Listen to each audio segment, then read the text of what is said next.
buenas tardes, queridos amigos, ¿qué tal? ¿Cómo están? Espero que bien.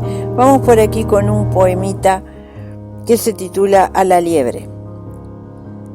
Y dice así: el coyote te mira de lejos, el lince, el leopardo, el hombre, todos te buscan para calmar el hambre, pero eres astuta y rápida, y sabes dónde está la sombra en la pradera, conoces cada sitio en los que el sol no alumbra.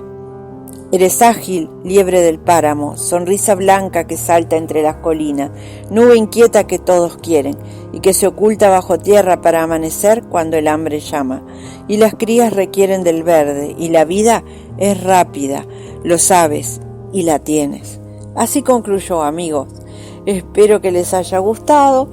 Los dejo por aquí disfrutando lo que resta del videíto y nos vemos en el próximo. Sean muy felices y hasta prontito.